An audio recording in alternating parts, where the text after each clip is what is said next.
Guess we'll been like this the last couple of days, but maybe we'll call this group therapy session here.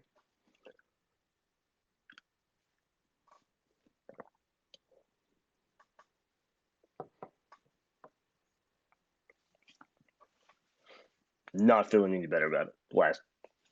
Over the last 2 days. Nope. Still stings. Still hurts. Take a while to come down off of this one. All right.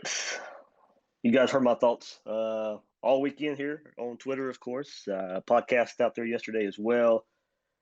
A lot of you agreeing, of course. I mean, there's not a lot to disagree with out there. But, this thing's going in many directions, of course. You start every time after a loss, there's always a big picture look to go along with it at the same time. And I think that's where a lot of the bad feeling comes from. Year four, still don't necessarily know the direction the program's going right now. And that's where I stand with it right now. Of course, going back when Dan Mullen was hired, I never would have thought we'd be in year four, still wondering where the program is heading, and still conceding the East to Georgia in year four. And look, we're in the first week of October, and we're already conceding the East to Georgia. Partly because of how good they are, and partly because of how far it's played so far this year. So didn't think we'd be in this position here, year four of Dan Mullen. So I think that's where the big picture look starts for me, and kind of still wondering of the direction of the program right now. So, Roberto, man, I'll start with you. We'll get this conversation going. All right. Morning. Hey, how you doing, man? Feeling like you this morning. Feeling just like you this morning. Hey, I wanted to let you know I listened to your YouTube early this morning, and I've been waiting for you to come on. Everything you said in your YouTube, I felt it. I even commented it on Twitter this morning. That the way the program going right now, dude, we're gonna end up looking like Nebraska. That killer instinct that we used to have, where is it? It's I not. mean, It's not consistent. I'll tell you that much. it's not. And looking at Dan, when he coming off the field smiling, I would be pissed. I would be pissed. And why? The funny thing though, Dave, let me retract a little bit. While watching the game, I was sitting there probably like everybody else saying, why are we running into Kentucky's strength, which is basically running the ball right at them or from sideline to sideline. Their weakness is their secondary. We're throwing the ball, we catching the ball, but like you said, once again, in your YouTube channel, we're not pressing the ball down the field. And then when we do, you stop. It made no sense. None whatsoever. And then to go into halftime with 3 timeouts and you didn't use not one of them. It just baffled the mind of probably every Gator fan on the planet. I mean, like I said, I listened to you this morning, man, and I was like, man, my man, I feel exactly what he was saying. And it got to be some self-evaluations, some long looks in the mirror, not just with the team, but the coaching staff, and even with Scott Strickland. Scott Strickland should pull every last one of the coaches, everybody into the office, say, look, we're paying y'all salaries, and this is the kind of outlook we going to get. It need to be some fire put up on the people, because if you underperform at your job is only going to give you what? A verbal warning, a written up, and then you terminate it. I mean, I'm not trying to call for Dan's head. I'm not that type of dude. But the performance that was put on the field Saturday, that was way below Gator standard. I'm just being honest. There you go. I mean, that whole Gator standard, that Dan Mullen comes up or comes into the program with, that's where a lot of people are going to fall back on. And look, I mean, we know the standard. The day he's hired, say Gator standard. I mean, that catchphrase wasn't needed, but it came out there. So of course, and we know he knows the expectations of Florida fans, and he coming in that way, and hyping that Gator standard. Well, of course, it's going to be turned around and used against we saw Saturday. And look, I mean, it's not the first time we've seen Florida come out and play that way and not be up for a game. You go back to last year, and look, I mean, of course, you go back to 2018 and you losing to Kentucky there, losing to Missouri, and you could say inexcusable games, but okay, you get a pass. It's your one. You get somewhat of a pass, but now it's still the kind of continuation from the end of 2020 now coming to 2021, and still seeing those type of performances where it doesn't look like Florida's ready in some ways. Right or wrong, no way to really measure this. Are they ready to play a game? Once again, are they getting ready? Or are they getting up for opponents? That's just a trend we've seen that continues. And for whatever reason, just no killer instinct week in and week out. And it's not you can look at that micro, you can look at that macro. And that's just what it looks like right now. There's not a killer instinct in the program right now. All right.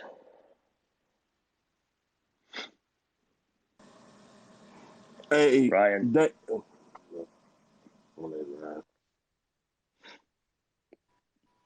up, Ryan? You good? I don't hear you. Doesn't say your mic is muted, does it? Oh. I do not hear you.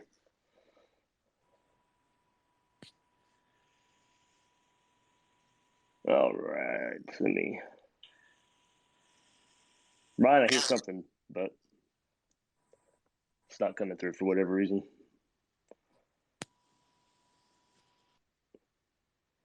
All right. Carrie, get you in here.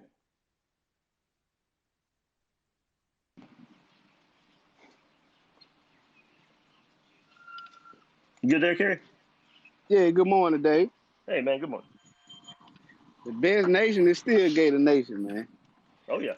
But, man, I just want to see how you feel about Dan Mullen just overhauling his philosophy, just totally just changing what he trying to do. Because if you look at our offense last year with Kyle Trask, we didn't struggle to score points. You really, I don't want to see him go to a pass heavy offense like he was last year. But if we can't throw the ball, then we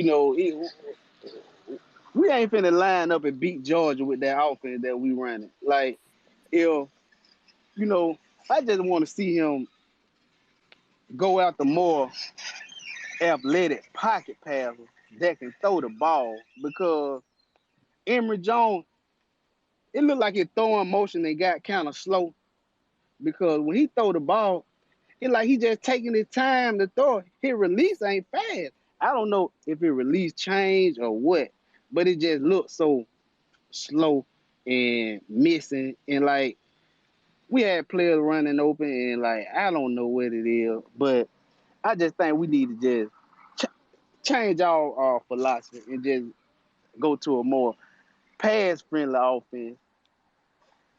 Carrie, Just, I put that out there yesterday, and I'm not going to disagree with you. I put that out there yesterday. I mean, look, since Dan Mullen's come to Florida, and he has run, if you go to the Felipe Franks offense, that's more similar to what we're seeing with Emory Jones. That's the type of offense. And Mark Stoops is, since his time at Kentucky and timing it with Dan Mullen's time at Florida, you go back to 2018, he stifled that offense. You go back to 2019 when Franks, before he gets injured, that's what you see. And he stifled that offense before Kyle Trask comes in and saves the day. You go to the pass-heavy approach that you saw with Kyle Trask last year. Look, 2020 was different, of course, but, Kentucky can't even keep up with that style of offense. And then back to the quarterback run style of offense, and Kentucky stifles you once again. there. So Mark Stoops is definitely, while his talent level has raised, and timing with Dan Mullen's time at Florida, it has made a difference there for his defense being able to play against that style of offense. And of course, you look at the type of offenses Kirby Smart has struggled with at Georgia, and you go to last year and Kyle Trask in that offense. You go to the year before, Joe Burrow and that type of offense and that passing attack from LSU against a really good Georgia defense, and that Georgia defense can't keep up. So, yeah, and I will say, you talk about an overhaul in the way maybe look, recruiting philosophy. Yeah, that needs to be overhauled. You want to get better athletes in anyway. But we are seeing the hints that I think Dan Mullen does kind of want to go to that style of offense a little more. You look at a Jalen Kitna, Carlos Del Rio, a Nick Evers. They are more of that athletic pocket style. They're athletic guys. They can run, but you're not going to ask them to run 10, 15 times a game. It's more about, can you escape the pocket when needed? And if we decide to call the zone read option, speed option, run it to keep a defense off balance, but it's not going to be the focus of the offense. Focus of the offense is going to be drop 3, 5, 7-step drop, throw the ball on timing and go with it. So we've seen Dan Mullen have success with it. And we think, I think just by looking at recruiting, you can see maybe him trending that way a little bit. Anthony Richardson may be the best of both worlds. When he gets his chance and get the playbook down, get the offense down, know the part of the offense, and maybe to excel on both sides of that style. But I think with the quarterbacks Dan Mullen's recruited, you can tell that he wants to have that option of being able to go to that pass. I won't necessarily say pass first, but pass friendly style of offense. Okay, Dave. I just wanted, get your thoughts on it, Jesse. But, it's still Gator Nation, though. But, man, 13 points against Kentucky, we shouldn't be just doing that. But all right, Dave. Thank you. All right, thanks, man.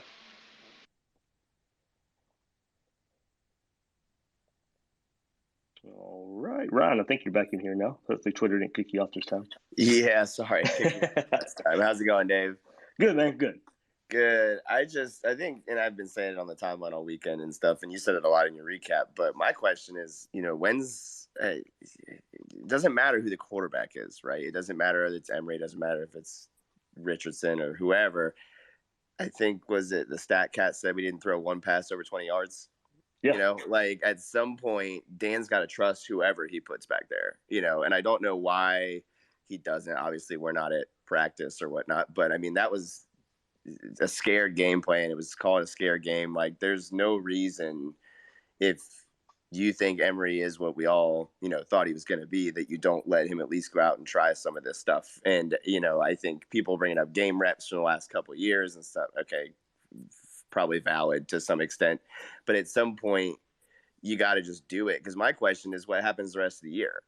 Are you just going to run the ball into the line of scrimmage for the next 8 games and hope it works? Well, I know in Jacksonville it's not going to work, but I know a lot of other places, you're going to be Vandy and some teams like that. But at some point, either you got to trust the guy you put in there, or you got to make a change, or you got to do something different with what you're going to call so that you do trust them. I mean, I don't think it has anything to, well, I mean, we could argue all day why a 4th-year starter or 4th-year guy doesn't have the coach's trust, or why the 2nd-year guy doesn't have the coach's trust, or whoever. But at some point, you got to trust somebody, and you got to have some confidence in what you're doing back there. Otherwise, I mean, one little thing goes wrong, and then you're losing these, as you said, unexcusable games to Kentucky.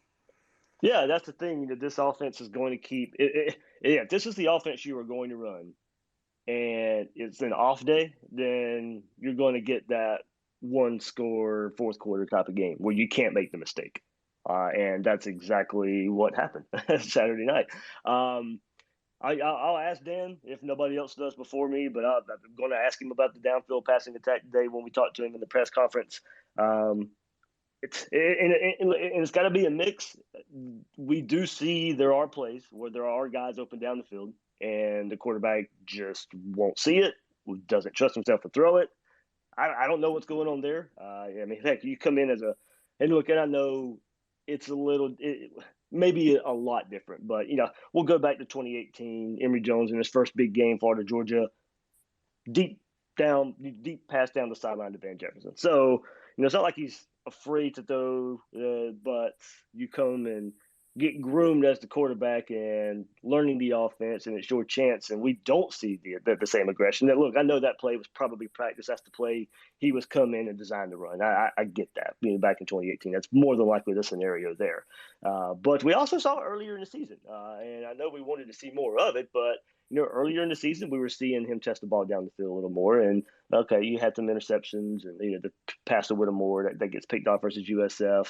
But even versus Bama, you at least tried it, tested, and probably at least to keep the aggression from their defense from catching up a little bit. I mean, you didn't really complete them, but you got the pass interference calls with Copeland when you at least tried to pass the ball down the field. And look, it does at least let the defense know you're willing to try it. And right now, Kentucky probably had no confidence in looking, or could tell Florida had no confidence in going down the field, played right into their hands. They were spying Emory. They were looking to keep him from running, but also in a way daring him to pass the ball. There were times when Kentucky's in zone, they're not picking up, they're not passing their zone off. There's a guy open for Florida down the field. I don't know why Emory either doesn't see it or he does see it and won't pull the trigger. I don't know the trust in himself right now, I guess, to go down the field either. I think maybe that's part of it as well. But, we'll ask Mullen about it and see if there's what he sees in the downfield passing game and maybe a way to get more of it. All right. Who else is in here? Tyler, let me see.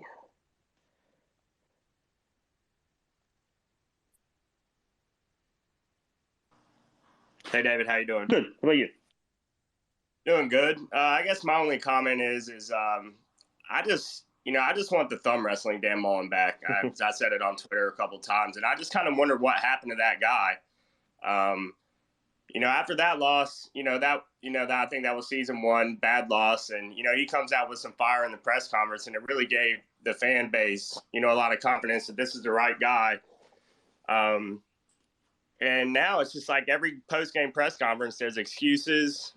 The picture of him trotting onto the field with the biggest smile on his face, I just don't get it. I mean, he brought an offense to Gainesville that we hadn't had in a decade, and I guess he's just super comfortable back there. And, it's the little things that I complain about all the time that people people get mad about it, even when we win. But those little things add up, and they came back to bite us here. And, he had a chance to get rid of Grantham last year, which I'm not going to blame the game on Grantham. Defense played pretty good, but he's refusing to make the personnel changes, and I'm not sure that he has any incentive to. And I don't know what it's going to take, but I just want the thumb wrestling Dan Mullen back. I truly wonder what happened to that guy and why he doesn't have that fire anymore, or if he does, why he doesn't show the fan base. And I don't mind losing to Kentucky if you leave it all out on the field. But we just didn't even try to win. We played not to lose. And, even if you throw it deep, if you get a pick, that's fine. You can say, look, we tried. They were the better team tonight. But you might even get a pass interference to extend the drive. We just didn't try at all. And I just really don't get it. Yeah, a couple things there. I think once he saw the defense was probably going to play pretty well, and then once the offensive line started having their issues, I think he went into a shell. I really do. The aggression wasn't there. I think also probably caught him by surprise a little bit that the run game wasn't going to be as effective as it had been the last couple of weeks. I think that affected a little bit of the play calling, play design, aggressiveness that we saw. I think it was going to be a conservative approach anyway, but like I said on the podcast, don't mind that if you think your run game is going to go take off. And if the run game had been what it had been the last couple of weeks, we wouldn't have complained about trying to run the ball and all that, but it wasn't. You got to adjust. You got to game plan. You got to scheme. And look, that's what he had been doing the last couple of weeks really well anyway. We kind of lauded him for his play calling against Alabama, against Tennessee, and scheming guys open and misdirection and confusing linebackers along the way. And we just didn't see a whole lot of that. I do think the offensive line and their performance probably affected Dan Mullen a whole lot in what he wanted to do out there as far as just being aggressive and maybe changing things along the way. I do agree with you about the whole thumb wrestling, and after the Missouri, I think the fan base Yeah, you weren't okay with a loss after that game, but you were like, okay, you got fired up in some kind of way, saying, okay, well, we know this guy's not going to take kindly the losses too much. And then you had the look. We know post game press conferences lately aren't Dan Mullen's best friend. You go back to 2020 and everything that happened there. There's no need to rehash everything that happened, but you can put together and go back and look at all that. And yeah, I mean, it's just hasn't been the best look at times for Mullen in post game press conferences. And you mentioned the smiling coming off the field, and then the comments of about leading in stats but not really being out coached. And then look, you maybe have to read the room a little bit. You might can think that, but maybe not come out and say it. Well, we led in yards and blah blah blah. I wouldn't necessarily say I was out coached. You lost a game, so just what's the score? Okay, yeah, that's the score. Okay, yeah, okay, I was out coached. But maybe read the room a little better. That's got but that's Mullen. I mean, we know the post game press conferences aren't his friend there, but I do think the fan base sees the whole Thurman Wrestling comment 2018. He's ready to go after a loss. He's ready to get better. And like, I don't expect him to come out like that after every loss. As that would fall on deaf ears after a while and coming out like that. But I think after Saturday, the smile walking onto the sideline, that something like that probably would have appeased the fan base a little bit, but after that kind of loss, I'm not so sure much would have. But yeah, a lot of people do want to see and wonder where that fire is that we saw back in 2018. Hey, Dave, I just want another question that should be asked in regards is where are all the alpha males? Yeah. Where are all the alpha males on the actual team? When I see they get deflated, they go to the sideline and they just sit there and they look like they're sulking. There's no Brandon Spikes mentality on the sideline. There's no Tim Tebow mentality on the sideline. It's like, okay, we just gonna accept what just happened and we just whatever. There's no alpha males. I've been saying this for a minute now. Since Jared Davis left, there has not been not one. Now, Ventrell was trying to live up to that aspect. I get it. But after him, where's the rest of them? You got veterans on the offensive line. Why ain't nobody stepping up saying, you know what, look, guys, we're not playing. We're not playing. We need to get this corrected, and we need to get it corrected right now. None of that happened. Garage been playing for a minute now. I even said on Saturday night, I'm hoping and praying that this is the last year. Graduate, go. Because it don't make any sense to me. You got veterans and ain't nobody taking the role as a true leader and saying, look, let's get this crap under wraps because this is not us. Yeah, I think that I have seen that brought up too, and also regards to the quarterback position as well. That there just seems to be no emotion going through there, and look at that. That's hard to measure sometimes, and hard to measure how much it matters. And if you're not that guy, do you go force it? Emory Jones is not the doesn't look to be the rah type there, and look, a lot of that comes okay if you're, Kyle Trask wasn't necessarily that type of guy either, but you go out there and play well, and you can lead by example in a couple of different ways there. But I've seen that brought up too, and look, I mean, leadership was a big question on last year's team. And then you had Zach Carter coming back and Brenton Cox coming back. You had those transfers coming in. And their leadership right away was brought up, in a comparison to Jonathan Grenard back in 2019. And look, but where I'm pointing at is I'm pointing to all the guys on the defense right now. And a lot of your leadership probably comes from that side of the ball. And, when you have a game like Saturday night, when your defense is actually playing pretty well, you'd like to see some of that leadership on the offensive side of the ball. Jacob Copeland and Emory Jones, Damian Pierce probably has that role and that responsibility in some form or fashion. Malik Davis, you've been around the program for years as well. But yeah, it is something at least that you can't see physically. Now, of course, we're not on the sideline. We're not privy to seeing everything that goes on the sideline and everything there. But I do think, especially everything that was happening Saturday night and the false starts and the kind of lackadaisical approach, the question of that can arise, but it's not necessarily an easy answer. Good morning, Dave. Hey, Nick. Greetings from Birmingham, man. My wife and kids wondering why I'm still salty this morning, and they celebrating that Bama victory, but that's getting a little old. Question I got, Dave. Well, comment. I was talking in the fall about special teams, because it really worried me. I know you said they work on it and everything, but I had a feeling it was gonna bite us in the Bama game, because I said I had a feeling it might come down to the last second, maybe a long field goal or whatever to try to win the game. And it obviously came back to bite us against the Bama and the Kentucky game. Mm-hmm. And looking at the game last night, man, I'm looking at it, and that left side starting with Big Dez. Love Big Dez, but, man, that left side got blew up, and Dez, it was like it was no effort with Pascal coming through there, blocking it and taking it back, and, kind of the difference in the ball game.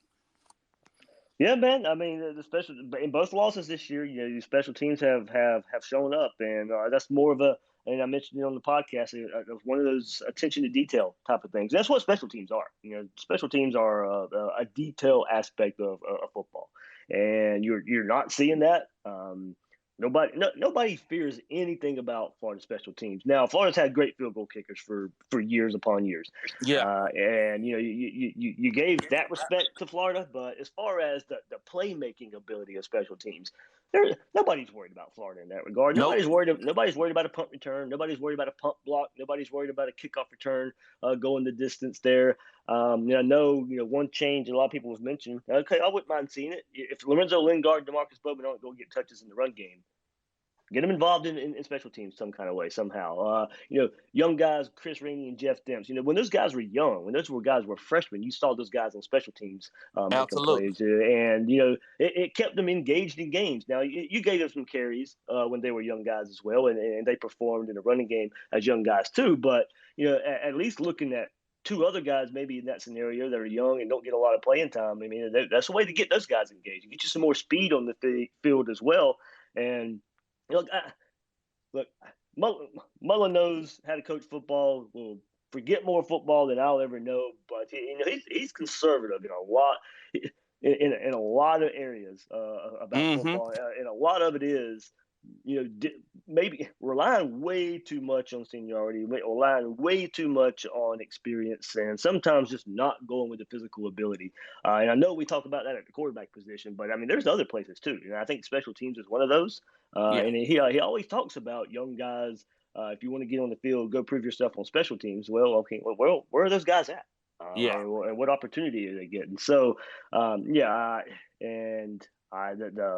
you've had the missed extra point, the blocked field goal, in both losses this year. You point to that specific part of special teams, but it's all encompassing. And they've punted the ball pretty well this year too, given that too. But I'm talking about, and going to your point too, just the playmaking, the skill players that can make a difference in special teams. You don't see it. You don't even really see it. It looks like the focus isn't there, because ever since he's been here, there's been no lack of there's been a lack of aggression in being aggressive on special teams, as maybe punt blocking and punt returning, kick returning. You don't see it. Yeah, absolutely. And another thing, Dave, we talk about Emory's progression. I'm watching it again, and I'm looking on the interception, and I'm looking at the underneath route, had Malik Davis wide open at least for 10, 12 yards, and he throws it across the middle. I'm wondering if he just he's hesitating because a lot of his throws are late. And my thing about that is, Dan, if he doesn't want to throw the ball deep down the field, well, hey, let's try to, if you want to pound the ball, let's try to run Lingard and Bowman. Those are your deep play. Those are your threats for as touching the ball and taking it 80 yards to the house. No disrespect to Davis and Pierce and Naquan, but from all accounts, those are your big play guys right there. Let's give them an opportunity if you want to be a run-happy team, because we're getting no explosive plays. Yeah, I mean, there's a different way to measure explosives, and that was something I brought up big time yesterday. And I'll do the baseball analogy one time. You're hitting a lot of doubles and triples in the run game, at least going into last week, but you were still missing that home run. Yes. And all throughout the offseason, going back to spring, leading up to the season, I still said, your home run threats probably are Lingard and Bowman, Yeah. and you're not seeing it there in that run game. And there's a big time, now in that close game when you really could have used it, at least. And there you go, kind of falling back to the whole experience versus maybe skill. I at least thought we would see a package for one of those guys to at Yeah. least try and get them on the edge. Look, I know they probably struggle pass blocking. I completely agree with that.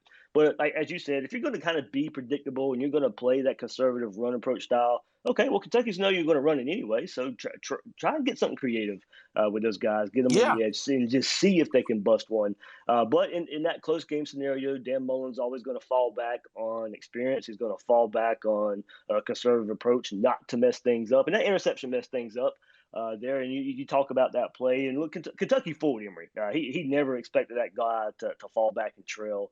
And that's and that's the throw was late, throw was low, and easy interception there. Maybe a better throw, and it maybe works out anyway. But Kentucky had that covered all throughout, and credit to them for fooling Emory Jones there and getting that interception. But yeah, I mean, Florida still got to go back to the drawing board. As good as that run game can potentially be, you still got to find, as you said, especially if you're not going to pass the ball down the field, try and find another way to create explosives in the run game. Yes, absolutely. Well, okay, Dave, I appreciate that, man. Go Gators. Go Gators.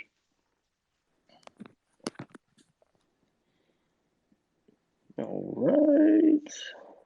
Morning, Dave. Hey, MJ. How you doing, man? Very good, brother. I feel like I know regret when I see it. And that post-game press conference with Dan, that dude did not want to be there. I kind of feel, and he's already admitted this once, he's kind of thrown wrinkles into the game to get Emory more comfortable, put him in uncomfortable situations. I almost kind of feel he game planned for LSU, Georgia, by like using UK and maybe, I guess, was it Missouri or whoever we play next, to like kind of sort of get him ready to be uncomfortable. So do you think that maybe he looked past this game and this is what bit him? Not from what I heard. I mean, I heard they were really. I mean, it may be on defense. This maybe spoke more to the defense, but I heard it was a really physical week in practice, knowing that what Kentucky was going to bring to the table. No, I don't think he overlooked this one. I just think it was a conservative game plan. Changed even more conservative probably once the offensive line showed that they were going to be lost throughout the whole game. They couldn't fire off the ball. The snap count, the clapping, no silent count, no adjustment there. All fell. First it falls on the head coach, offensive line coach, for not trying to come up with something. Looking at it, though, if you didn't practice it during the week, it probably going to be hard to implement something. But you can also go back on that and say, hey, you're going on the road, yeah, and this is not you. I mean, you've coached football you've been a head coach for a decade now, Dan Mullen, over a decade, and you cannot have an adjustment to when you were struggling there on the offensive line. So no, I don't think he was overlooking Kentucky, and that's maybe in either way, it's not an excuse. If you were overlooking them and you lost, okay, well, that's your fault. And how the game actually played out is your fault. It starts at the top as well. No, I don't think he was overlooking Kentucky. I don't think it was that team undefeated coming in. It's a game you needed to win. The team capable of beating you if you don't play your best, and that's exactly what happened. So no, I don't think it was one of those. When Mullen said last week, "Yeah, we'll put Emory in some uncomfortable situations, see how he reacts." I don't think it was that. I think Mullen just went in there with a conservative approach that got even more conservative as the game played along, and that was your result. Oof. All right, I'll take it. So, I mean, I'm left without words just because I was just as stunned as everybody else, but I also kind of saw it was possible. So I don't know. I mean, if anything could happen, I guess for a season to end well, what do you think would need to occur? Now look, that's a good point. I said plenty of times before the season, look, I didn't think Florida was winning the East. I didn't think, I thought I was going to pick Georgia there. Now look, we got our hopes up a little bit after that Alabama performance, and rightfully so. You should have. But then, we get the inconsistent Dan Mullen here in this past week's game. What needs to happen? Of course, you have to win the games you're supposed to win from here on out. You can't have another one of those performances that we saw this past Saturday. But look, my ultimate goal in saying if Florida's not going to win the SEC East, which I didn't think they did, I need to feel great about 2022 at the end of the season. And that's still the goal for me. By the time this season ends, I need to feel good about going into next year. And that's going to be remain to be seen. Of course, I think, and I tweeted it yesterday. And look, no matter what Florida was doing this year, anyway, we know the issues behind the scenes in the recruiting and the lack of support in recruiting from the admin and spending money in that regard. That's got to get better. And that's not fully on Mullen there, but he's got to take care of his part of that, and the admin and the university's got to take care of their part of that. That's got to come together as well. Some staff changes to help in recruiting, but also we always fall back on John Hevesy and the offensive line, which had been playing well up to this point there. But what staff changes can you make? Defensive coordinator comes to mind as well. But things aren't fine. There is going to have to be an overhaul in some form or fashion behind the scenes, and we knew that no matter the success Florida was going to have this year, there are some things that need to change. But part of feeling better about 2022 is what happens on the field in 2021. And what's going to change, what's going to be different moving ahead to 2022. Yeah, that's great. Billboard material. I'll keep that. So I'll leave the floor open, but thanks again, Dave. Thanks, man. Morning, Dave. Hey, Manny. How you doing, my man? I'm doing well. Just trying to. Some group therapy the last couple of days. Oh, for sure. I mean, it's just those things, right, that you look – you want to move forward, right? Obviously, it's not the result you wanted.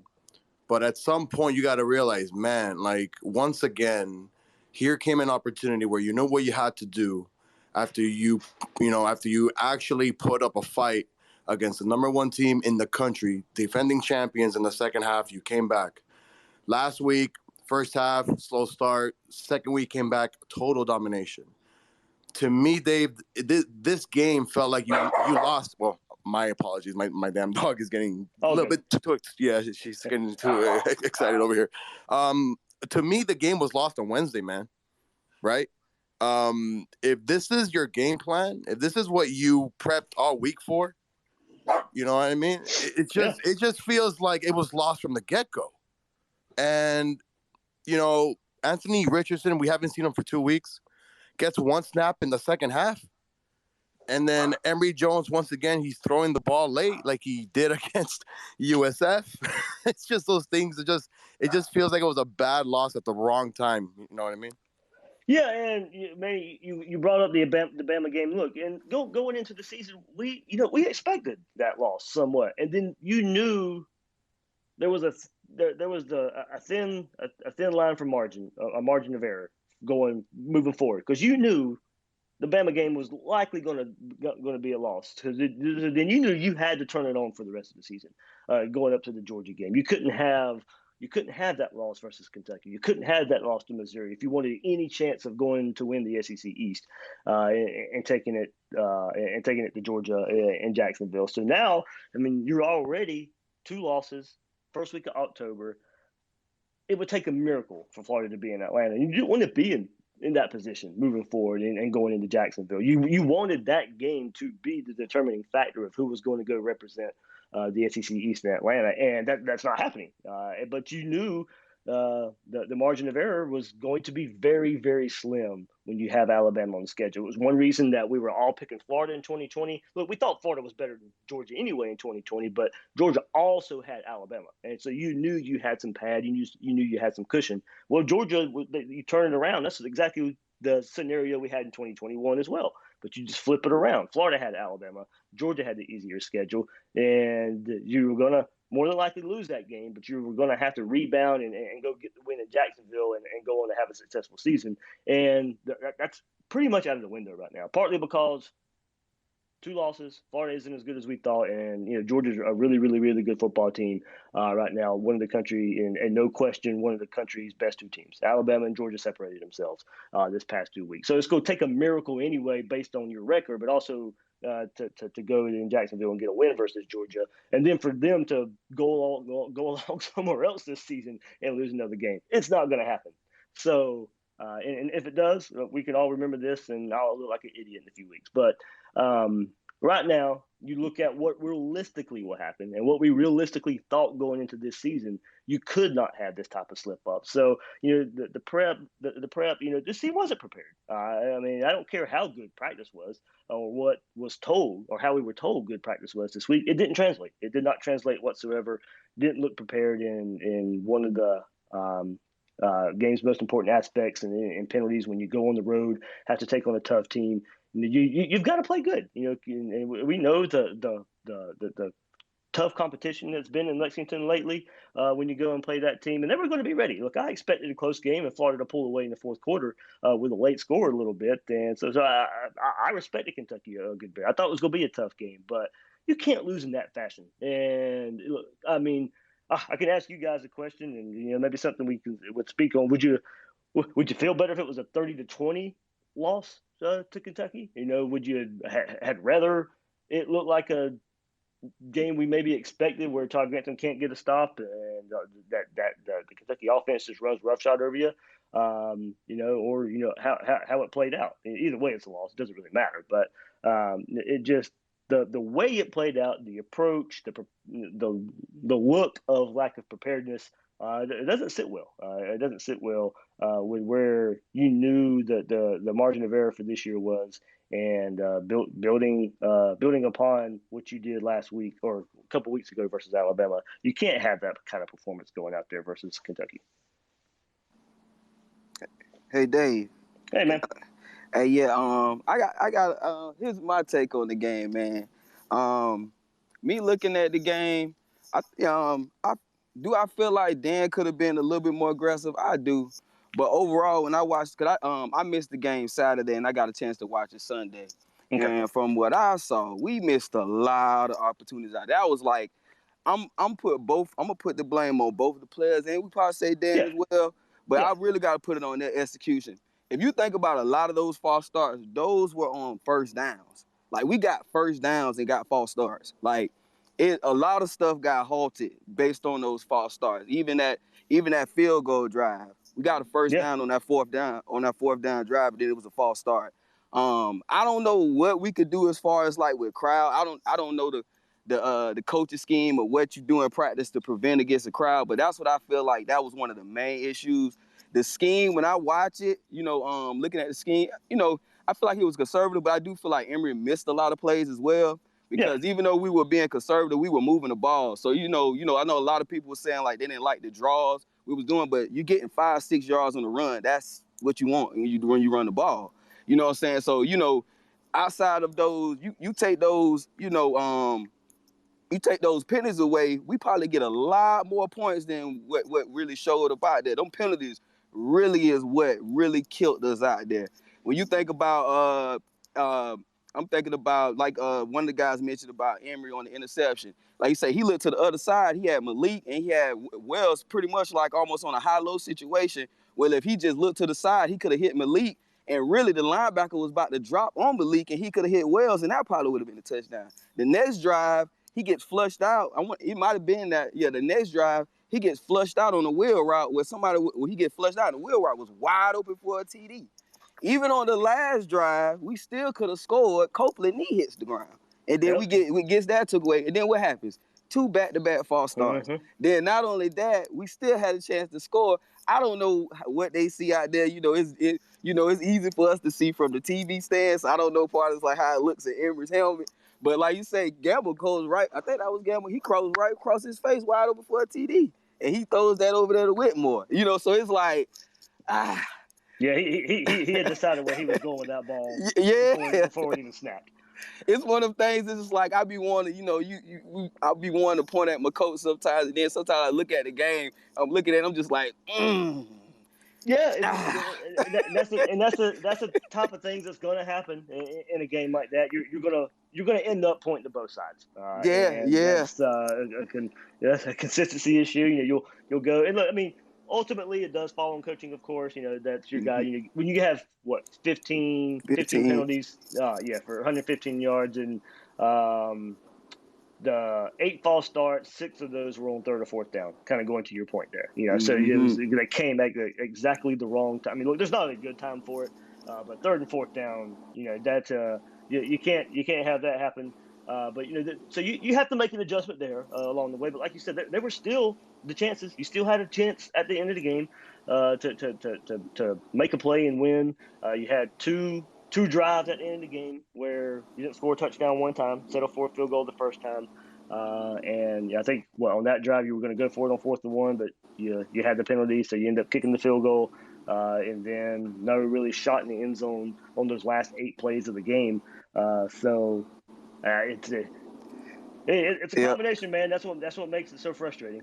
I'm gonna make you laugh, man, about the personnel. I just feel like this is the last year. Once this year, I feel like all our explosive players gonna fall in place. Like I was looking at the roster, I'm like, please. I was like, I like Emory, but I'm gonna ride with him. I'm still gonna roll with him until the season. Because we already know how Mullen is. He'll let him bring the ship down before he change the captain. He'll let him sink the ship fully. So I just with the players that we got, that's one of the things I do hate by Dan parts that with that seniority. But I'm like, man, we could just get through this season. Hopefully we can win. Well, hopefully we can win that, which included being Georgia. But that would be the best scenario. I think all of us want to happen. I feel. And I'll go to your point there, man. Before you wrap up, I mean, a lot of people are already asking. It's the first week of the season, or first week of October of the season. So what are you playing for? So the whole seniority thing, the whole playing more experience thing. Why now? Why should that be the plan from here on out? And a lot of people are already considering it a lost season because you're not, going to win the SEC East more than likely.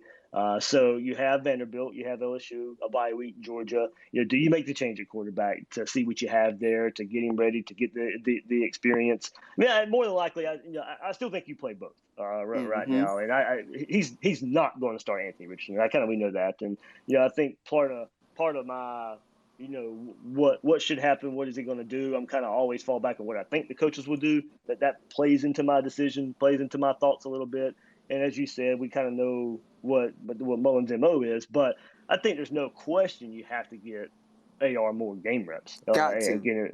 So you're probably rolling with Emory as a starter. But I do think right now you should start seeing more split reps. You should start seeing getting some younger guys on the field, working them in.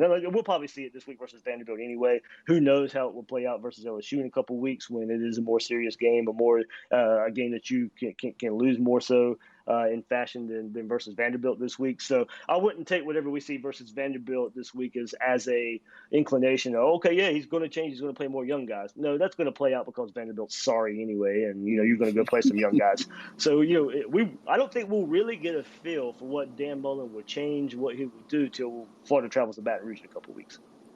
Listen, this is my closing. I hope every senior junior red shirt that's supposed to leave, that we have a young guy back there that got some good potential. I hope that senior leaves. So that means I need Emory to go. I need Davis all to please get on out of here.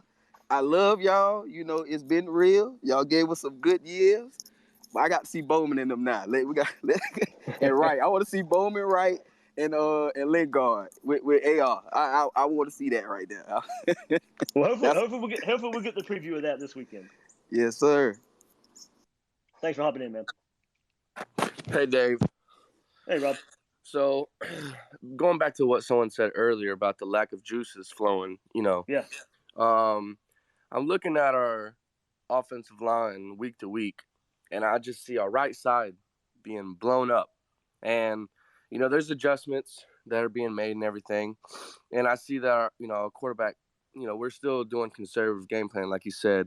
I just want to know, how does this affect the recruits and the guys that are under, the starters that are not, playing up to the standard we're keeping him for seniority, starting. How does that affect us going forward? I just thank God that Anthony Richardson, loves Florida because, you know, he's doing great things when he gets on the field, and I'm not saying, he's going to come on and, go crazy, and all that, if they gave him a starting role. But all I'm saying is, it just looks different, Players look juiced up. They're getting through the routes, it just looks completely different. So I just wonder if we don't make that change, what does that look like? Do we just go down the road, and lose, 4 more potentially? That we shouldn't. I hope not. But, what does that look like, Yeah, I mean, yeah, a lot of people do want to see "quote unquote" a youth movement for that reason. Show that show young players that they can get playing time at Florida, but that's not necessarily been the way Mullen has done things. And maybe that speaks to recruiting in a way, saying, okay, well, you come here, I'm going to give you every chance to go prove yourself before I pull you off the field. Maybe that speaks in some positive form or fashion as well. So.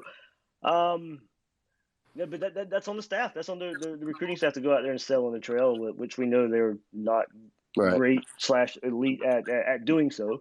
Right. And you've been able to rely on the transfer portal to make up for that in some form or fashion. But as far as looking at recruits and them seeing if they can come in and play early, it's a legit worry. I Yes. think, and I think it does play into it a little bit on the recruiting trail. I think it's probably used against Mullen a little bit because, I mean, think about it. Since he's been here now, a lot of it's been because you've had some really good receivers and some good running backs and a style of offense that didn't necessarily lend itself to running the ball the last couple of years. But you've had a lot of veteran guys, but it's still you haven't seen that true freshman come in and make an impact Right. or right away. That was Right. something Urban Meyer was able to do. And look, okay, I hate falling back on that. Of course, Yeah. We're it's ready not a for the great future. it's not a great comparison. It's not going to happen. We know that. That's one of the best to ever do it in college football. One of the best to ever do it at Florida, of course. But it doesn't seem to be in Mullen's playbook to get young guys involved hardly at all. Now, he'll get them on the field, but those guys don't contribute at a high level. And like I said, at wide receiver the last few years, you can understand that. I mean, you Yeah. couldn't ask for more for Van Jefferson, Freddie Swain, Tyree Cleveland, and Hammond and Pitts and Tony and Grimes. I mean, Them you've boys played were loyal. yeah, and you played the right guys in that situation. So I'm not sitting here and saying that you go there and play freshmen just because you got to go make a point to young guys. I mean, you do what you had to do to win games in that regard. But you just haven't had that impact freshman that they could really go point at and say, hey, this could be you. Right. I guess last question I have is I guess someone said earlier about like the dogs on the defense. The last one that came from that group was Ventrell. Obviously got hurt. Sad news. But what he said, like, where are they? You know what I mean? Like, I see guys, and I'm looking at our players all across the field. Just their facial expression, body movement, and it's like, one overpass. If Emery overpasses it, or he doesn't get it off or something. You just see guys. They're just like first quarter, 3 minutes in, they're just like walking around with their head down. And I just don't understand it. Is there something going on we aren't seeing? I just these guys on the them from social media and everything. These guys that don't play like that. So what is going on? I don't understand. I need some juice is flowing. You know what I mean? Yeah, I mean, we want to see that when the team's struggling, of course, and seeing like there's some passion and fire. And like I said, that's something that's very hard to measure. It's something you can see, but not necessarily how effective is it positively or negatively. I don't know. I think we can see it. I think we definitely want to see that kind of fire. But how much of a difference it actually makes, and how much are we actually seeing?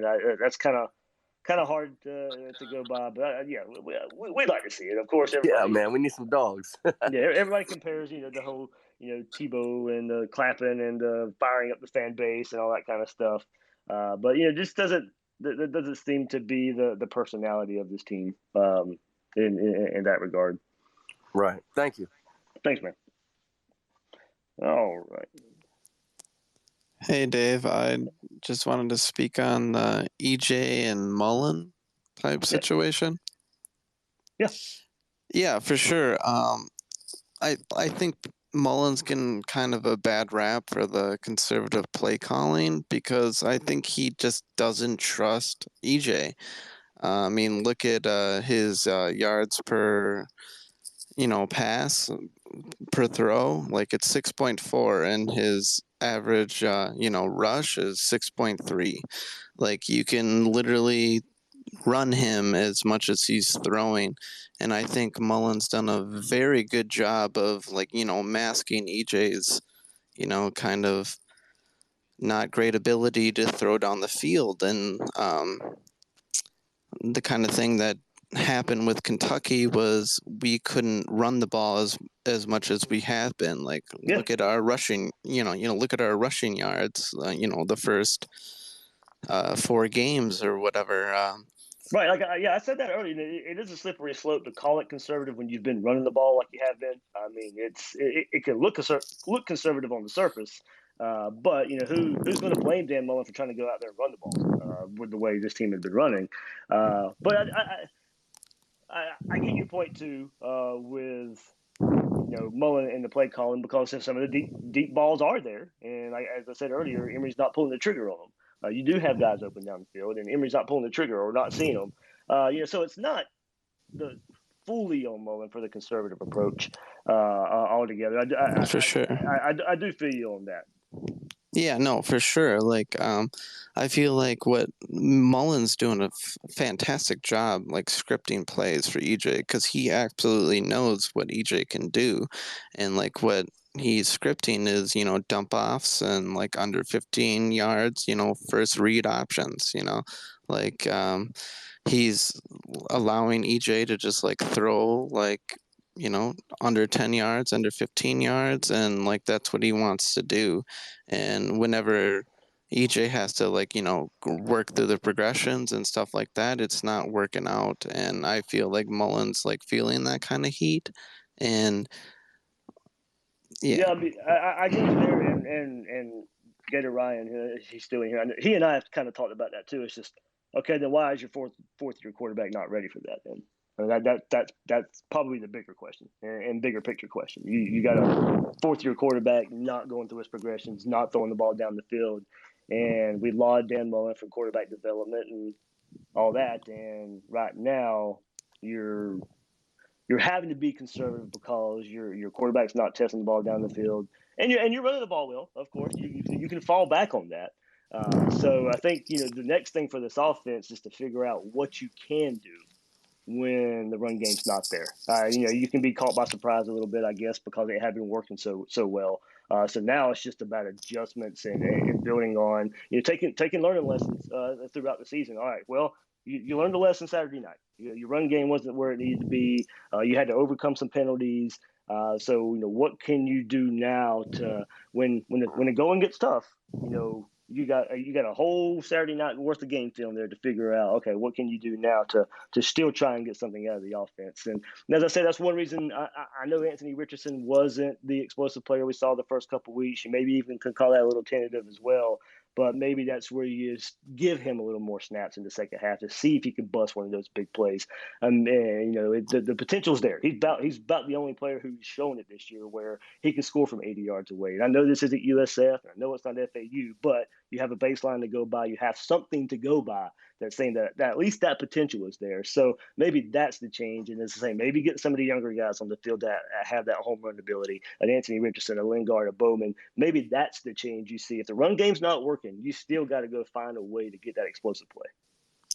Yeah, exactly. That's kind of how I feel. Like, with AR, it's a different story. Like he barely even got a chance. Like they'd throw him in for like 1-2 plays, and then they literally do like quarterback draw that was kind of like delayed. Like it was bad. Like, and people were like, "Oh, AR didn't look good." It's like he didn't even get a chance, really. Yeah, it was a little clunky there. Yeah, for sure, and it's especially with like EJ, like you can just tell his downfield perception is not good. I mean, like as you said, like with the Kentucky guy like trailing, like he literally stared that guy down the entire way.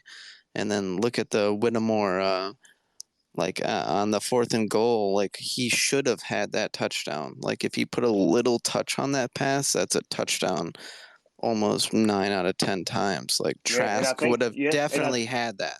Like, and I think you could have thrown it to the back of the end zone with a little bit of touch to gamble as well on that same exact play. He was wide. Like the whole back of the end zone was wide. Like the whole back of that end zone was wide. And he just decided to throw it on a rope for no reason. Like it was, I literally jumped up and was like, that's overtime right there. But thank you. Thanks, man. All right, a few more of you getting in here, and then I'll call it a wrap. What's up, Eddie? You there? It says your speaker's on, but I don't see you. You may have to hop back in. What's up, Crunch Time? Dave, how's it going, brother? Doing good.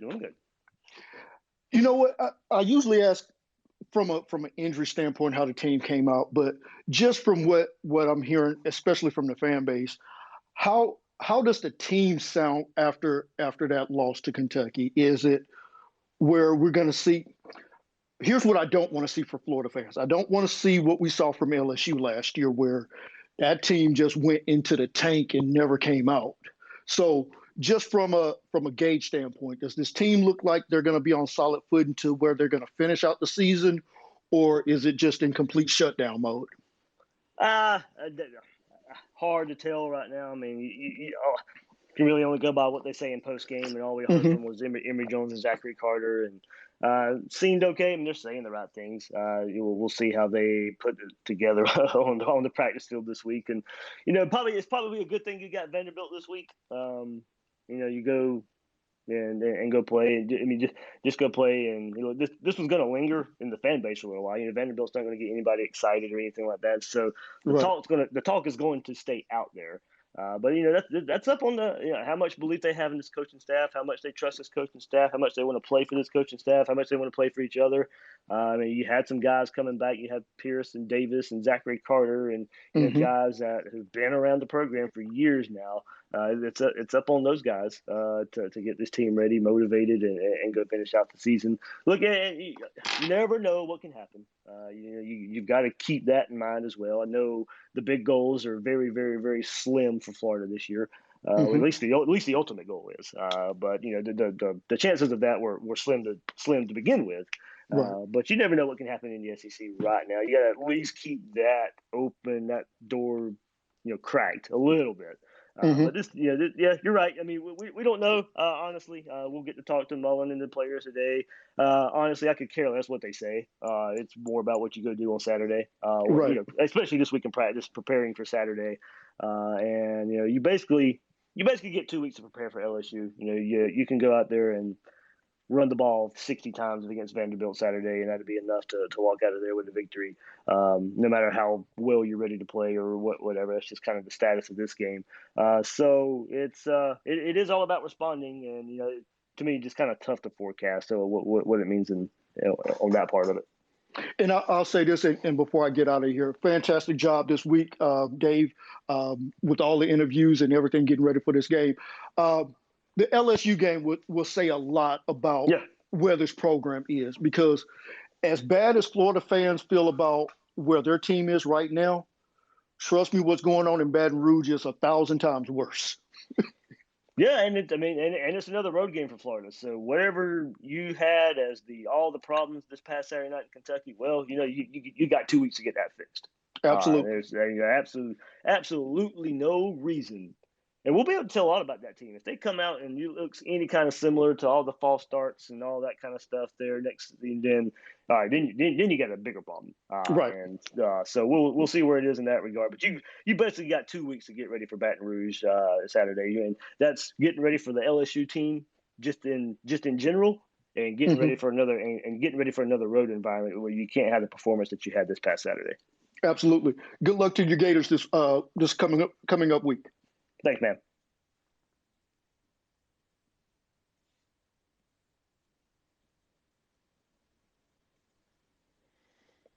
All right. Hey, Dave. Hey, Nick.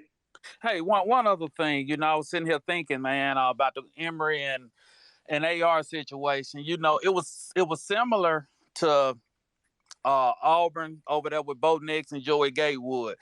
Gus would not play Gatewood, you know, and Bo Nix was doing horrible that his first year, wasn't doing great.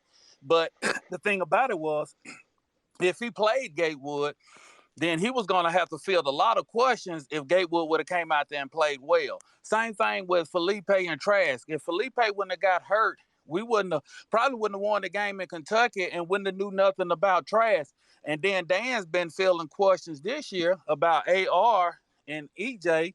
I think Dan's just so arrogant and stubborn that he's going to try to prove everybody wrong. So I don't think AR is going to get to start this year. Or, you know, it's just going to have a bad look on Mullen if AR comes in there and start lighting it up.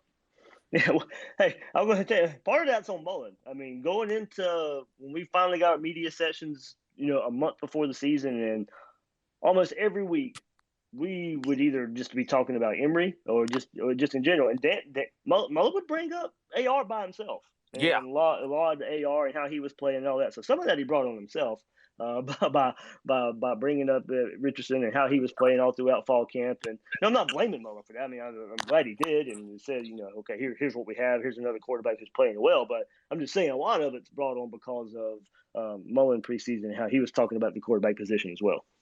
Yeah, absolutely. And I guess my question to you would be also, Dave, what do you think the mentality is with some of these younger kids that's not getting to play now and knowing that, you know, you've lost 2 games now and you're not getting in and you feeling you can make a difference? What you think their mindset is, you know, after that Kentucky's loss? I mean, I hope either way. I want young guys to feel like they can go out there and make a difference. Now, I don't want it to become a locker room problem or anything, and force issues and all that kind of stuff. But if you're a young guy, I hope you feel like you can go out there and make a difference. That's what I'd want. I know Lorenzo Lingard's frustrated. I've had some people reach out to me, and I mean, I know it's been on social media a little bit too. He deleted some posts, but it's been a little more behind the scenes of him just wanting to play. And it's not a locker room problem or anything like that. It's just he's voicing some frustration of not being able to play. And I completely get it. Absolutely. I mean, I'm a 5-star running back, and I transferred here. Thought I'd be able to play. I get it. I absolutely get it. And maybe Vanderbilt this week is a way for those guys to get some playing time. Now, look, you could have asked me before the season, and I never would have thought you played 3 SEC games and Lingard or Bowman don't have a carry. I never would have saw that coming. Never would have predicted it. And most of it you would overlook because the run game was working. It was like, well, okay, well, you see what's working, you see what's happening, okay. But now as we see the offense be somewhat limited in the run game versus Kentucky the other night, okay, oh well, you need that home run type of ball, and these are the guys that might. We don't know for sure if they can bring it to the table or not, and we're not at practice and seeing what these coaches see, and I know we can always fall back on that. We don't get to see and know everything, but you know, you'd like to see some work in there of trying to get in explosive when the offense is, just trying to have to put play after play after play after play together to get a score. Yeah, absolutely, Dave. And like you said, like you mentioned many times before, hey, if it's a problem with them not knowing offense or pass protection or whatever, like you said, you got to at least have a package for them, you know, to at least get a few touches. Yeah, and especially because, look, there's not a lot of film on those guys, so it's not like right now you're giving away what they can do. I mean, if you put one out there right now in a package, how are you going to defend it? There's not enough tape out there to know if DeMarcus Bowman can't pass block. There's not enough tape out there to know if Lorenzo Lingard can't pass block. You could at least surprise in that way right now until those guys are out there put enough on tape and you know their tendencies. But that's the advantage you have right now by not by those guys not playing. But when or if is it going to happen? Yeah, gotcha. Okay, then, Dave, I appreciate that. Now, Eddie, you back in here to see if your mic works now? Yeah, can you hear me? Okay. Got you good. Awesome. Hey, thanks for the vine. I really appreciate it. First, I think. I wanted to bring to the conversation, no one's mentioned it yet. I thought Mark Stoops did an amazing job lobbying for calls.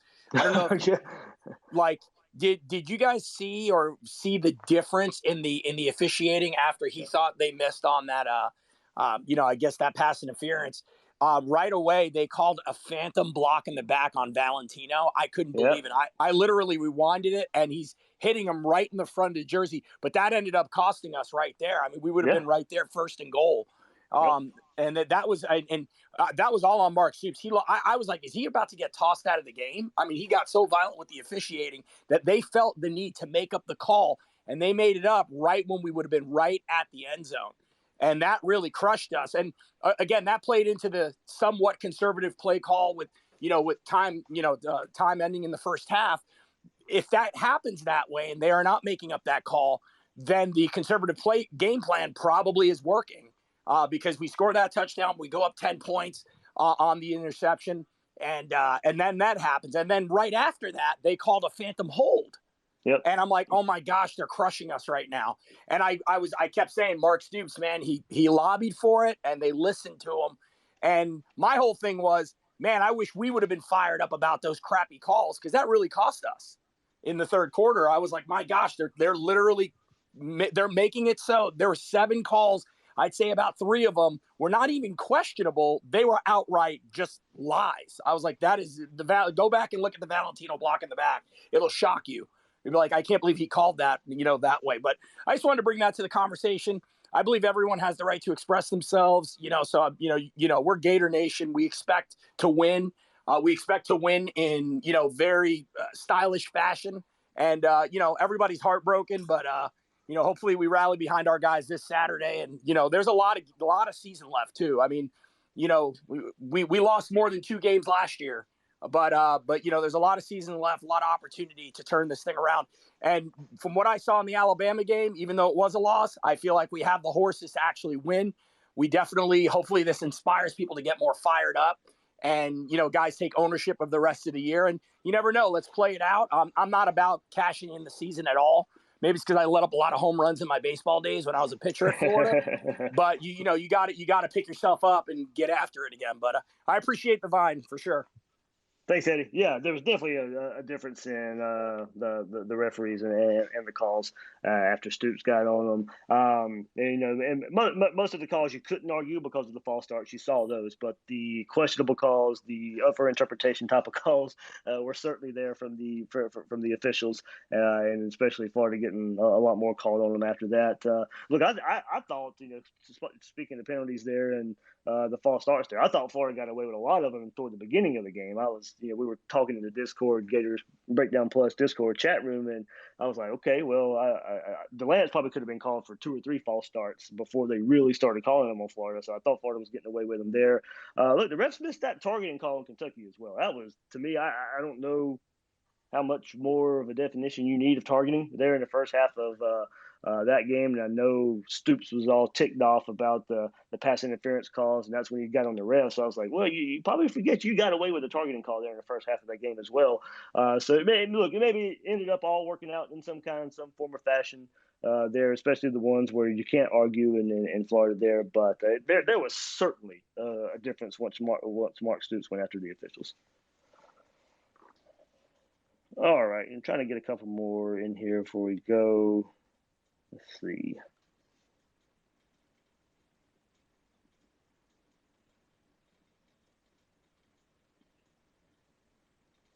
All right. Bull Gator and yep, you're in here now. And Perez. Hey, Dave, I had a question, man. Yeah, man. What do you think the likely scenario is if we win out that we are sitting somewhere in like rank 5 to kind of make the playoffs, even though we don't go to the SEC championship? Because I've seen a lot of posts saying, win out, make the playoffs. And I don't know if you went over this already, but what are the chances you think that happens if we win out? Yeah, we'll talk the if right there. If, I mean, okay, you're counting a big win over Georgia in that if you win out. So I can certainly speak to the committee there at the end. You'll see what Kentucky does the rest of the season. That will probably come into play as well in some regard. Look, it's a weird college football season right now besides Alabama and Georgia. Those 2 teams have separated themselves Oregon goes down. Ohio State already has a loss. A lot of the teams that you were looking at or have looked at in years past, Clemson's not going to be there by Right. any chance. Maybe there's a crack in the door right there with just the way and the wackiness of this college football season. You have to Right. think number of SEC teams come into play if Alabama and Georgia are playing for the SEC championship game, and however the rest of the season plays out, how many spots are Alabama and Georgia potentially taking, and then I doubt you'd be a third SEC team in that regard. Right. So you'd probably have to beat Georgia and hope they have another loss along the way for 2 losses. But if we beat Georgia, but Georgia makes the title game and lose to Alabama, that gives them 2 losses right there. Yeah, right. That would have to be. That was exactly where I was going to go next. That would have to be how it would play out, because you couldn't have them their only loss to Florida, get to the SEC championship game, and then beating Alabama, because then that would take Florida out of it. Then you give the playoff to Alabama and Georgia in that regard. So that's your path. As difficult as it sounds. Okay. Yeah, I kind of feel like I saw those tweets, but I'm like, nah, there's no way that's gonna happen. But yeah, that's all I want to ask. Appreciate your time, Dave. Go Gators. Go Gators, man. Hey, Boogator. Hey, Dave. Well, not to me to jump on the bandwagon of bashing our coach, but I want to stick up for Emory Jones, who's a guy that I have not been too high on. But if you go back and look at his stats, especially in the first half, he played pretty well. That's why I was ticked off at the end of the first half. He was. I know the downfield passing wasn't there, but he was playing it safe, and there were some intermediate throws there where I at least thought you could have got in the field goal range. 10 out of 11. Yeah, they can't ask for much. Where he was, even if you took at some of the bad plays, head and shoulders better than the Kentucky quarterback. It wasn't close. Right. But as they say, the quarterback is the most important player on the offense because he touches the ball every play. He's not the only player on the offense that touches the ball every play. The center does. And I don't want to jump on Kingsley. I know. But after the second or third false start, something needed to be done. Yes. I mean, either go to a silent count, change the cadence, which I don't know if you noticed, but the cadence was the exact same throughout the game. Hut, clap, clap. How he couldn't get that was beyond me. I don't. I know we wondered how this team would react on the road, and there were some young players who hadn't played on the road yet. Kingsley was one of them.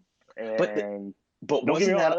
I don't think that's a full excuse, but isn't that up to the coaches, either Mullen or Hevesy, to say something's got to change? We got to pull him out because he's obviously freaking out in this hostile environment, or we got to change the snap count. We got to do something, and they never did. Yeah, and that's why I don't really want to jump on Kingsley. That's on the coaches. It is, and going to that point, I think we've seen Florida come up with some depth along the offensive line, and maybe just to even settle him down, take him out, move Ethan over to center. I mean, White didn't have a good game either when you go and look at it. But maybe move him to center, see if he can get it calmed down. Even at least taking Kingsley out for a drive to calm him down, get some things figured out along the way. But yeah, maybe just a shuffling for at least a drive to settle him down, figure out what's going wrong. But because you've proven there's some depth there this year, so I think you could have at least tried it. I know this is all hindsight, but you're right. I think once you saw that problem at center, it really, like I said, I think it affected the whole offense. I don't think the offensive line felt comfortable all night long. I think it affected their firing off the ball, making their assignments. Like I said, I thought Eason probably had his worst game as well, and I think it all just kind of came in to really just messing up that snap count.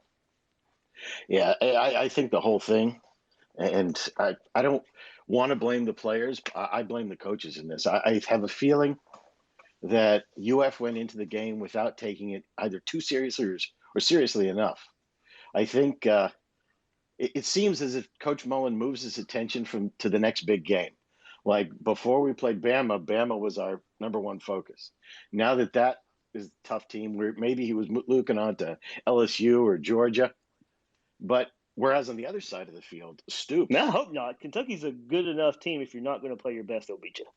It doesn't. Well, it didn't look like they went up there with that mindset. Yeah. Whereas Stoops looks at this game the same way Florida used to look at Georgia in the 80s. Oh, You yeah, know, true. we were there. Georgia was our Super Bowl. We weren't winning anything. So the whole thing, the cheer, you know, get up and go Gators, beat Georgia, was the end of that cheer. Didn't matter who we were playing. All we wanted to do was beat Georgia. Now with the record that Florida has against Kentucky, we are their Super Bowl. And you got to give Stoops credit. His defense in that game was pretty amazing. And not just the way they played, but the alignments. It confused the hell out of Emory. And Anthony Richardson, when he got in, didn't know what was going on. And that I give that credit to Mark Stoops. He is a defensive guy, and his defense was on that game. Yeah, they really control. They really had an emphasis on stopping Emory running the ball. That was definitely part of it. They really played that well. Look, and I'll even tell you, I'll speak to your point. There was a Kentucky fan, I think, who did jump into the comments section on the YouTube video yesterday, and he admitted, he even said it, and I know we've said it all week. He said that was our Super Bowl. I mean, that is exactly how they view that game, as you said. And taking down one of the big dogs. For whatever reason, we can't get them to feel that way about Georgia. I don't know why. Maybe they think they just have more of a chance against Florida. But they never help us out when we need it. It seems to be the case. But yeah, that's exactly the way they look at it. And yeah, I think their players look at it the same way too. They have for whatever reason they have some confidence when they play Florida. Well, what did they? We've beaten them 35 out of 35 Yeah. years. We've beaten them. They've beaten us 3 times, so that's probably why they've beaten Georgia a lot more than they've beaten us. Yeah. So, and that's got to be the reason. But the thing is, that needs to somehow be told to Dan Mullen. Hey, Dan, these guys hate us. We need to go in there, and this is not the same team that you saw on film against Chattanooga or Missouri. This is going to be that times 2. So don't go in there assuming, oh, we got this, which is, from my opinion, and I don't know, from my observation, we were not as into that game as even we were against Tennessee. It's as if we were going half speed, and you can't do that on the road in the SEC unless you're playing Vanderbilt. And that's what got me so frustrated. I was talking to my wife during the game, and I said, we're not going to win. Unless there's something dramatic in this game, we're just going to screw up enough to lose. And that's exactly what happened. They didn't do enough to win. We did enough to lose. Yeah, which is denigrating Kentucky, and I apologize to any Kentucky fan who might be listening in, but it's how I feel, because it's not like they were moving the ball. It's not like they were doing anything. It was just our constant mistakes. And that guy who commented about the officials was 100% right. There was, I don't care, 15 penalties. Some of those false starts were pretty on the line, and I've seen that being overlooked. Hell, they were overlooked in this game in the early part. Yeah. But there were some non-calls against Florida, like the targeting. I mean, those kind of missed calls take away scores. And as you in this game, one score was the difference. Oh. Anyway. Yep. Thanks, Dave. Thanks, man. All right, one more. Get Dimitri in here. If he's still there. Maybe the last one. Let's see it connecting. Dimitri, you in here, man? I'm trying to get you in here. Hey, man. Good morning. Good morning, man. For one, morning, I want to first off and say, like, man, can we please have like Ahmad Black come be our defensive back coach? I mean, partially just for tackling or something like that, because how do you let the smallest guy on the field? I mean, he looked like Kadarius out there, man. We diving at his ankles. I mean, our leader, supposed to be leader in the secondary, comes up and dive at a guy that's like 145 pounds, diving at his ankles. Like, our secondary tackling is one of the biggest issues that we have. Not only that, our play calling on defense, if these guys are getting 6-7 yards a pop up the middle, like, why are we not pressuring the middle on defense? Why are we not making defensive adjustments? Because it just looked like, and I know we have some 5-stars on our transfers and this, that, and the third. Their O-line was dominating our defensive line, man, throughout the game, man. I don't know what anybody else saw, but that was the main key to me. Like, every first down, they're getting 6-7 yards a pop. And I'm sitting here like we're going to make any adjustments? Are we going to put some linebackers to stuff the middle? And we're making that adjustment. Not only that, what I have a list of things, Dave, man. And now when you grow up playing football in Florida, the 2-minute drill is like the best part of practice that you can have. And for Mullen to just run the clock out like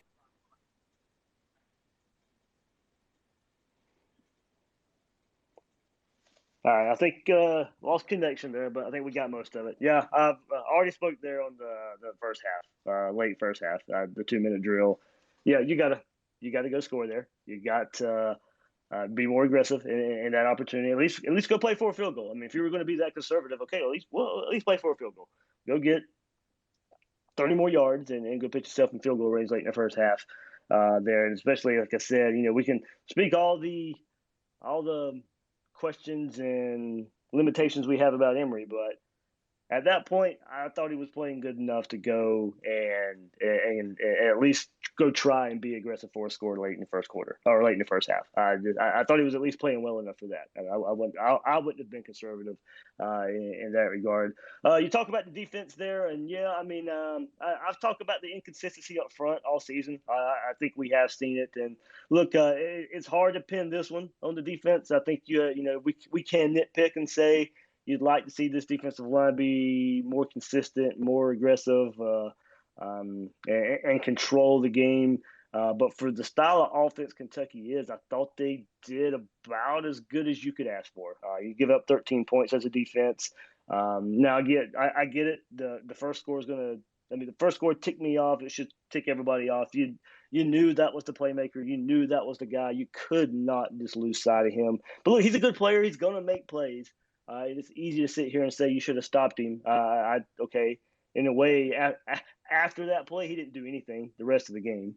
So yeah, I think you somewhat did your job. And would you like to see him not score there? Of course, but as I said, 13 points with this defense and what we've seen the last couple of years, that's and yeah, I say if you're happy or sad, well, you got to be happy about the defense and their performance there. I honestly, it's not where I look for the reason Foyle lost. And look, of course, you can put blame everywhere and you can pinpoint things and that play and giving up that big screen and that big play. That's one of them. It is.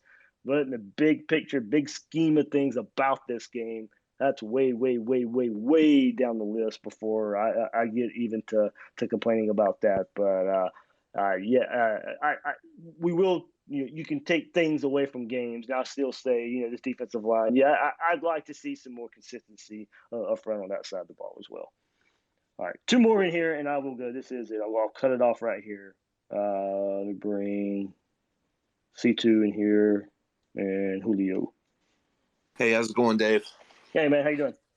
I wish I was doing better today. Yeah, for sure. Hey, listen, I won't keep you long, man. Listen, I got to say I was dead wrong. I can say that. I did not expect the offensive line to play that bad.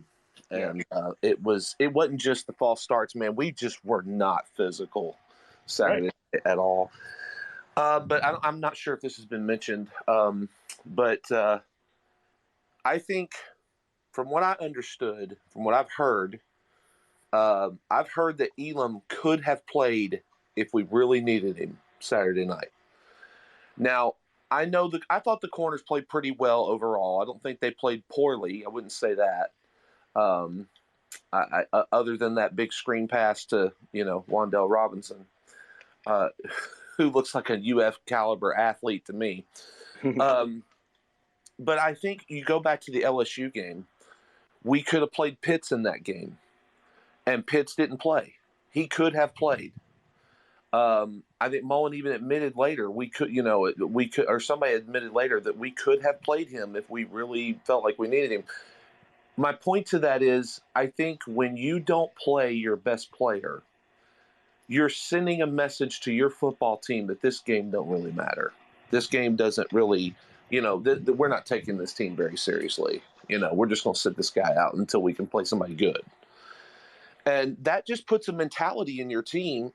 In my opinion, you put that mentality and that belief in your team that oh, we're just going to run right through these guys. We don't need Elam. You know, we're good. We're good right where we're at. And I think the team looked like a team that thought they were just going to come out there and roll them over. And just, I don't know, what's your thoughts on that? I think that's twice now Mullen's done that. Yeah, I mean, don't get me wrong.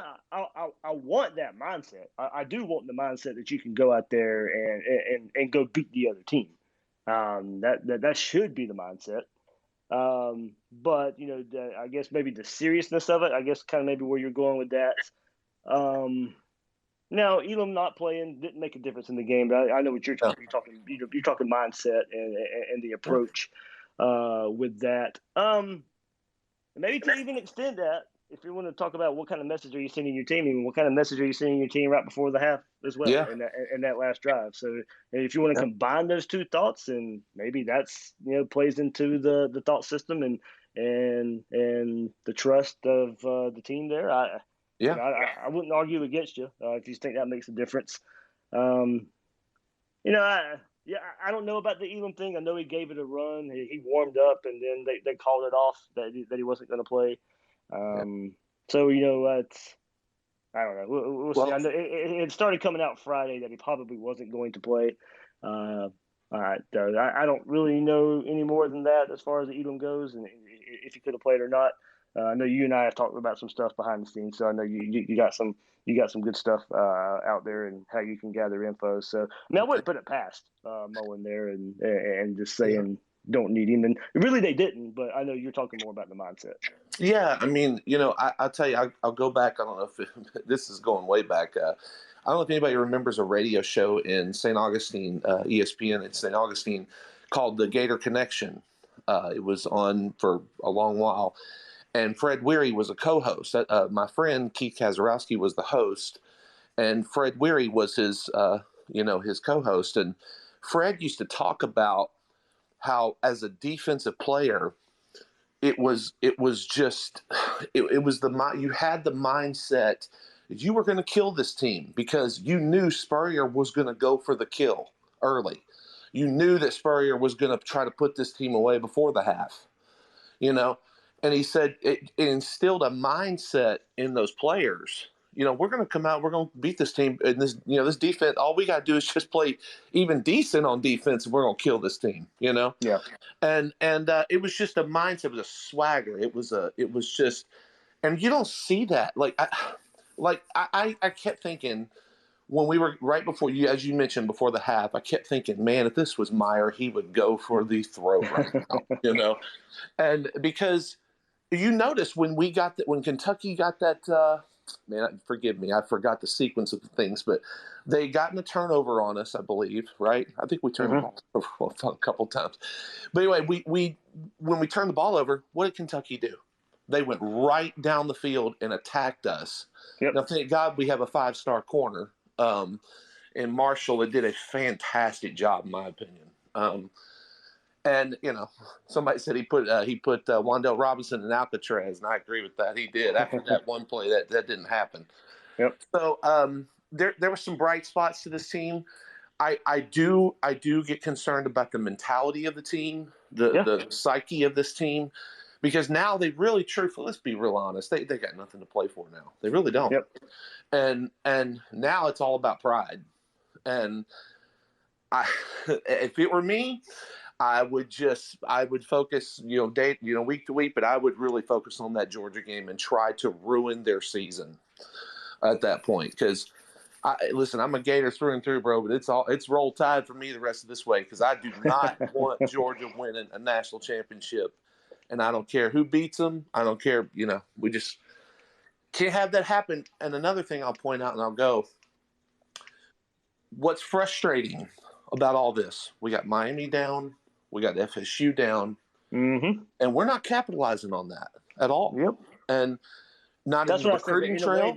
Yeah, there you go. And I'll speak. That's kind of where I was going a little bit yesterday with the kind of Kentucky comparison. All right, you're 2-2 versus Kentucky. Kentucky is improving, no doubt about it. They're an improving team, but you should have been at the point now with the success you had in 2018 and 2019 to build something when the FSU and Miami's down. You had your chance to really build a solid recruiting base to to kind of further the talent gap to where if you do have an off night, to where you're playing pretty bad on a Saturday night in Lexington, that you can still some way come out and win that game. Yeah, I mean, I'm concerned. I really am, and I'll tell you what, I've watched South. I know this sounds crazy. I've watched South Carolina. They play inspired. I think you said that once before. They play inspired football. They're not that talented, but they're going to come after us when we play them, and they're not going to back down from us. And I mentioned that because I think I could see 3 more losses this season. I really could.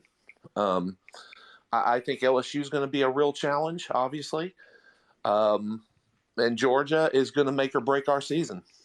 In my opinion, it's going to make or break whether this team. We're going to see if this team is going to fold or they're going to fight, and I think Jacksonville is going to tell the tale.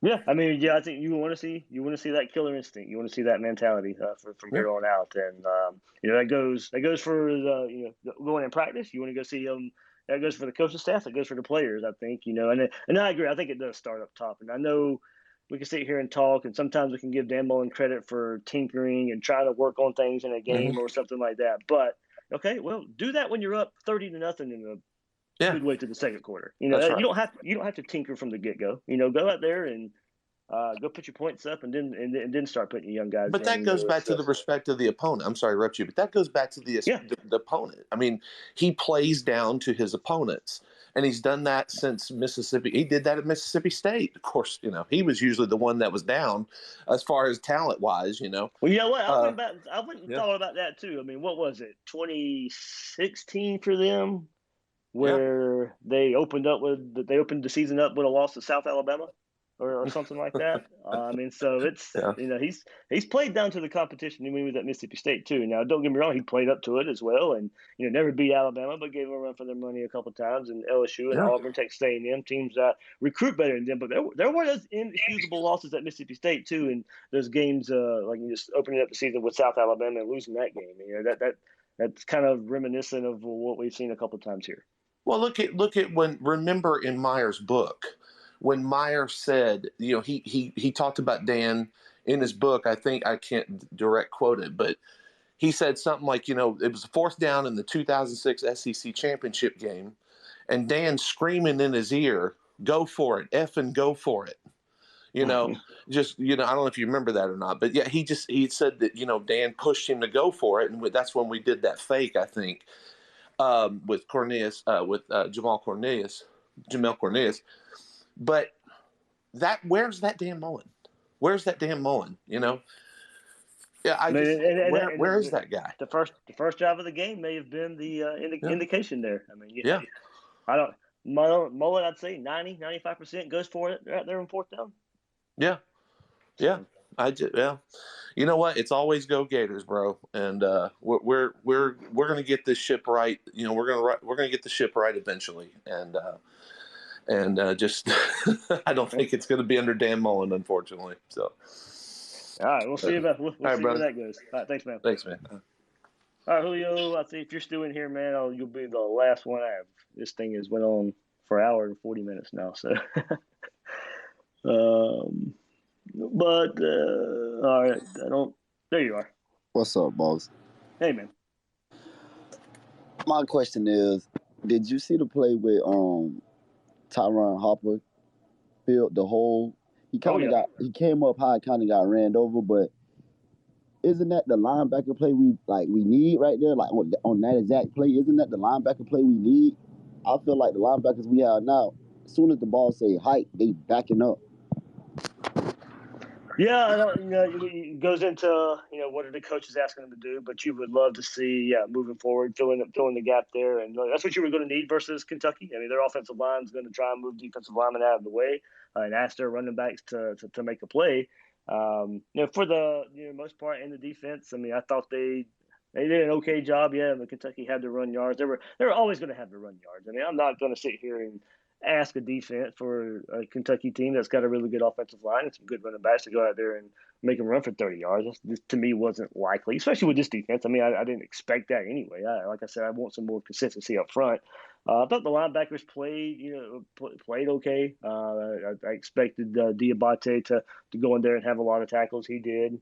He showed some nice pursuit at times as well. That's kind of what he brings to the table. But yeah, Hopper's some guy, and I pointed it out in the preview and a couple times last week doing these things. A guy I wanted to see more of. I think he's probably the best tackler at the linebacker position. Jeremiah Moon played well as well. Again at linebacker.